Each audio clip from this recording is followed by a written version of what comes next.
A man lingers, ears pressed against the wall. His wife's passionate encounter with another man unfolds just beyond, and strangely, a twisted pleasure courses through his veins. Our tale begins with Marie, a vision of beauty born into wealth's gilded embrace. She and her sisters were jewels of French society, though in those times, daughters were mere currency precious tokens to be traded in marriage's marketplace. Pierre, a poet with eyes that burned like passionate verse, found himself captivated by Marie. To him, she was delicate as a daffodil, yet vibrant with an inner fire. Their encounters were a dance of unspoken desires, each moment charged with electric potential. But love rarely follows a single path. Henri, Pierre's closest friend, discovered his own feelings for Marie. Seizing an opportunity during Pierre's absence, he approached her family with a proposition that would change everything. A check, a promise of financial salvation, and the wheels of matrimony began to turn. Marie's parents, practical and desperate, saw salvation in Henri's offer. Her sister was willing, the family's needs were pressing, and so the marriage was arranged, Marie's internal rebellion silenced by the thundering expectations of her time. Henri's devotion was complete, even at the cost of betraying his dearest friend. When Pierre learned of their union, his fury erupted like a volcano, yet Henri saw it merely as the natural order of things, a calculated move in love's complex game. 2 years passed. Pierre returned transformed, no longer just a poet, but a photographer capturing the era's bold sensuality. Zohar, a woman as free and untamed as his artistic vision, stood beside him. Their relationship was a canvas of raw, unfiltered expression. Marie's heart raced at Pierre's return. One knock, one moment, and she found herself face to face with Zohar, jealousy burning like green fire. Despite years of separation, her love for Pierre remained undiminished. Their reunion was explosive. Passion erupted without restraint, breaking every societal principle.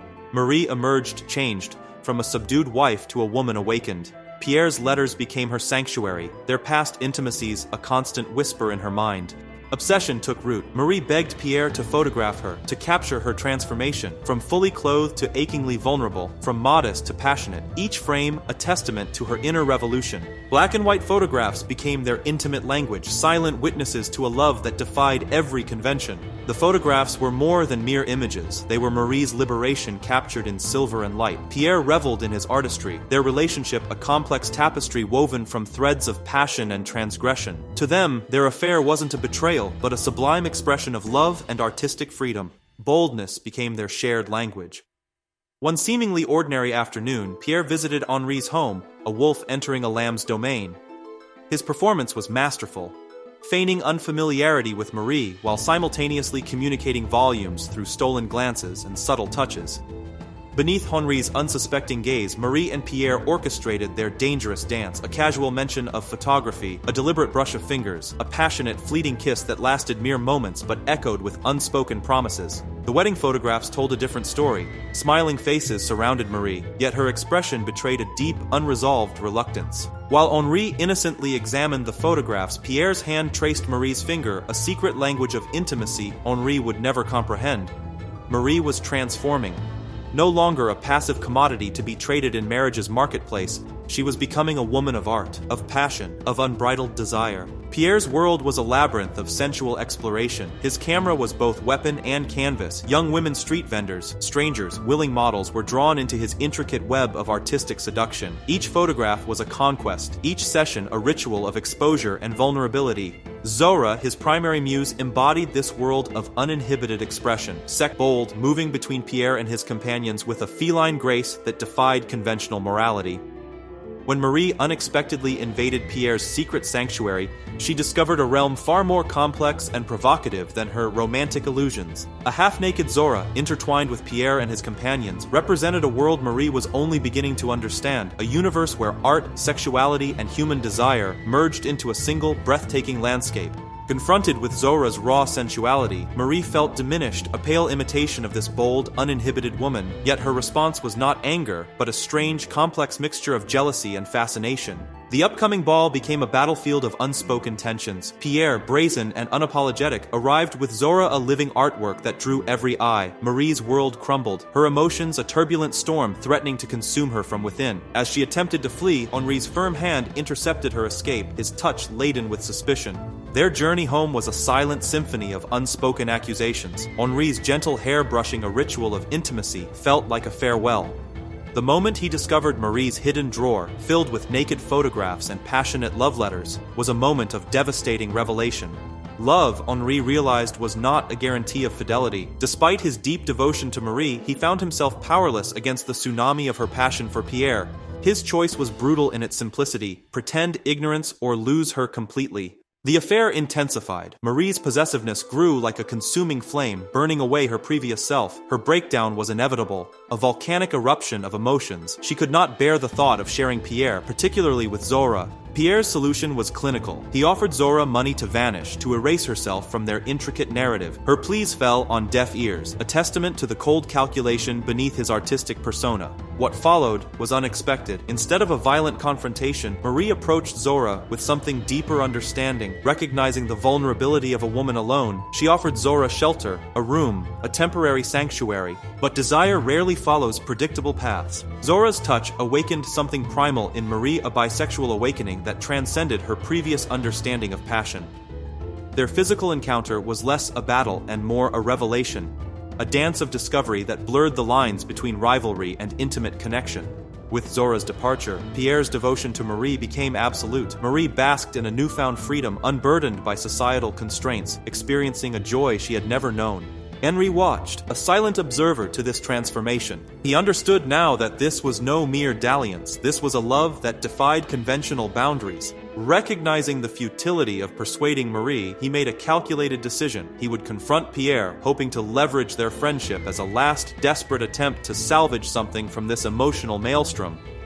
Guilt and resignation intertwined as Pierre accepted Henri's suggestion to leave the city. His departure was a calculated retreat, a moment of moral reckoning for a man who had crossed unforgivable boundaries. Marie's world shattered with a single letter. Each word was a dagger, revealing that Pierre had already vanished without a whisper, without a goodbye. The love of her life had become a ghost, leaving behind only memories and an unbearable void. Illness consumed her, not a physical malady, but a deeper, more profound sickness of the soul. Pierre's absence was a wound that refused to heal, a constant, throbbing reminder of what she had lost. Her mother and sister watched helplessly as darkness enveloped Marie, recognizing her as the most sensitive, the most artistically passionate of their daughters. Henri's possessiveness knew no bounds. Whether Marie was drowning in depression or struggling to breathe, he remained indifferent, a jailer more than a husband. Months passed. Marie emerged transformed, draped in a vibrant red dress that spoke of defiance and renewed passion. The newly opened museum became her stage, a place of unexpected encounters and hidden desires. The museum's owner became an unwitting participant in Marie's elaborate game of emotional survival. She didn't particularly like him, yet she found exhilaration in the very act of betrayal. Each moment was a rebellion, a way of reclaiming her fractured identity. In a twist of poetic irony, Marie used the owner's home, once Pierre's residence, to recreate her past. Explicit photographs became her language of memory, her way of commemorating a love that refused to die. Pierre's unexpected return brought everything full circle. The photographs he discovered seemed like a betrayal, a knife twisted into his already wounded heart. Marie's desperate plea at his doorstep softened his resolve, but something fundamental had changed. His artistic spirit, once so vibrant, so uninhibited, had been crushed. Marie's perceived betrayal had stolen more than his love. It had stolen his creative essence. A pregnancy unexpected, yet laden with profound implications. Henri's announcement sent tremors through their intricate world of passion and deception. Pierre's heart raced with a mixture of hope and uncertainty, knowing the child could be his own. Marie's letter confirmed what Pierre had suspected. The child was indeed his. Yet, in a twist of extraordinary complexity, Henri embraced this truth with remarkable grace. He loved Marie beyond conventional understanding, accepting a child conceived in another's passion as his own. The baby was named Pierre, a symbolic gesture that blurred the lines between betrayal and acceptance. A photograph captured this extraordinary moment, a family portrait that defied traditional definitions of love and loyalty. When Henri approached Pierre, his question was startlingly direct. "Do I look like a fool?" Pierre could only offer a humble apology, grateful for Henri's inexplicable generosity. But Henri's desires ran deeper than conventional morality. He revealed a shocking truth. He found pleasure in being. His request was both bizarre and precise. He wanted Pierre to be with Marie while he listened, a voyeuristic arrangement that challenged every social norm. That afternoon, a hotel room became their stage. Passion erupted between Marie and Pierre, their desire so intense it seemed capable of consuming the very walls. Henri, like a silent observer, listened, imagining every nuance, every breathless moment. Marie's family's financial collapse added another layer of complexity. Henri's magnanimity knew no bounds. He welcomed Marie's mother and sister into his home, providing shelter when they had nowhere else to turn. Marie's sister, desperate and dowryless, set her sights on Pierre now, a man of rising prominence. When she encountered Pierre at the hotel, his well-known weakness for women manifested predictably. He slept with her, a casual encounter that meant nothing. Yet when confronting Marie, Pierre was brutally honest. He wanted no marriage, no binding commitments. Marie was his singular passion, but he refused to be constrained by conventional. Marie, however, was not one to be easily dismissed. Her determination burned as fiercely as her desire, a flame that would not be extinguished by Pierre's firm refusal. Marie's proposition was audacious, a love so profound it transcended conventional boundaries. She offered Pierre an extraordinary arrangement. If he married her sister, they would both serve him. Her words were a testament to a passion that knew no limits. Pierre found himself captivated. This was a dream he had secretly harbored, a tangled relationship that defied societal norms. To the world, their relationship appeared scandalous, but through Pierre's artistic lens, each moment was a masterpiece, a living, breathing work of art that challenged every social constraint. Destiny, however, had other plans. Pierre's health began to deteriorate, his eyesight failing under the strain of his photographic obsession. Cutting-edge treatments offered little hope. His world became a perpetual blur, threatening to extinguish the creative fire that had defined his existence. Yet in this darkness, Marie discovered her true calling. Disguised as a man, she transformed their extraordinary story into literature. Her book was a bold declaration, a fearless exploration of love, desire, and human complexity.